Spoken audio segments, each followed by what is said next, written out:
Hi again, everybody. My name is Greg Anderson, and this is the Good Timekeeping Show with Greg Anderson. Today, I want to talk about this watch here. I've already done a detailed, in-depth review of this watch, but if you want me to just kind of go over the broad strokes and make a quick review, that's what I'm going to try to do right now.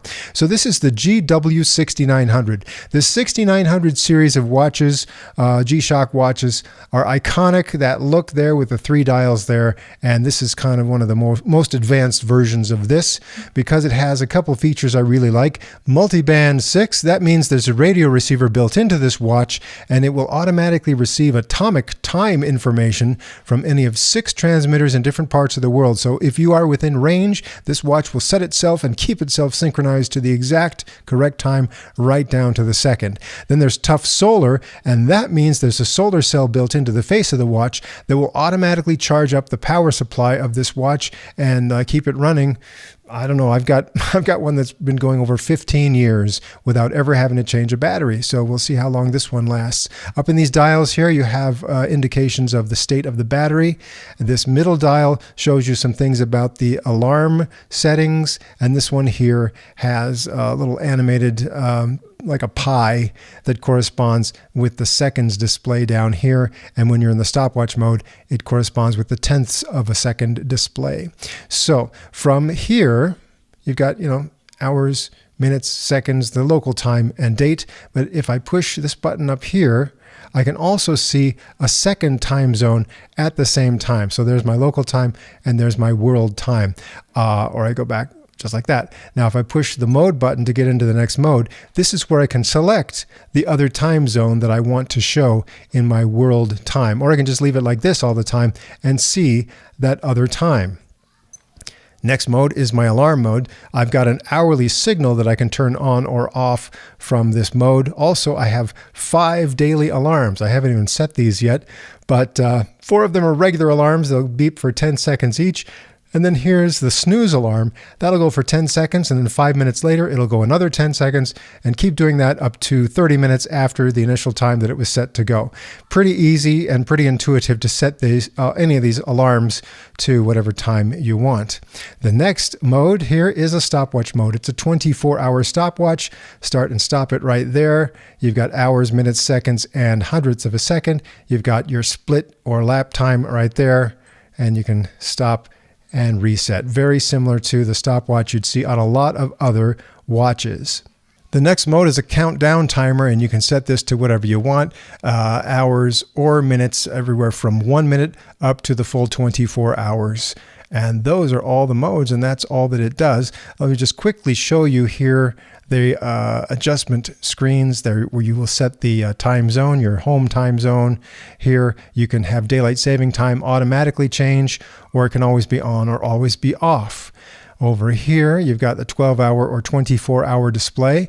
Here you can manually set the time and also the date on this screen here, and there it says key, and that means every time I push a button to change modes, it's going to beep. Also, when I start and stop a stopwatch, it's going to beep, but I could mute that if I wanted to, and then it only makes sounds when it's the end of a timer or when the alarms go off, or that hourly beep if I have this in mute.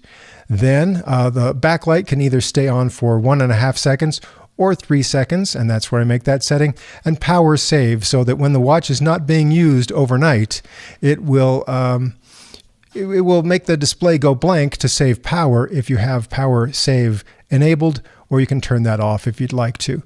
One more note here. When was the last time it was able to set itself to the right time? If you push that button down there, it shows you the last time it was able to get its atomic time information. And also from here, you can disable that automatic time reception if you want to, and make it so that it will just run as a regular quartz watch, which should be accurate to within about 15 or 20 seconds a month. I've actually found it to be much better than that. But those are all the things you can do. Otherwise, it will automatically try to set itself overnight. And if you've manually set it to some other time that's not in agreement with atomic time, then the next time it's able to get that atomic time reception, it's going to change whatever you've set it to the correct atomic time. Okay, it has its separate light button right there. And also it has an automatic light feature if you press and hold this button, so that when it's in the dark and you do this move here, it'll automatically turn on that backlight for either 1.5 or 3 seconds if you have the automatic backlight enabled. It's 200-meter water resistance and all the other shock resistance you would expect from a G-Shock. Here you see that it has a nice resin band. And the back of the watch is similar to the back of many other G-Shock watches, with 4 tiny screws to hold the back plate on. But since it is solar powered and has that atomic time, you may not have to open up the back of the watch for many, many years, well over a decade. So I wouldn't worry too much about breaking the seal on that.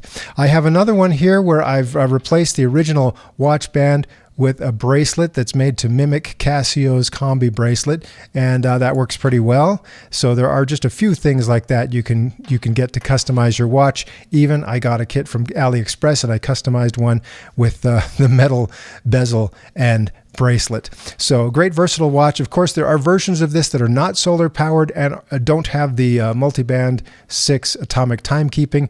You're welcome to look into those. Lots of different color combinations, including the reverse LCD, but I tend to prefer solar atomic, and that's why I like the GW6900.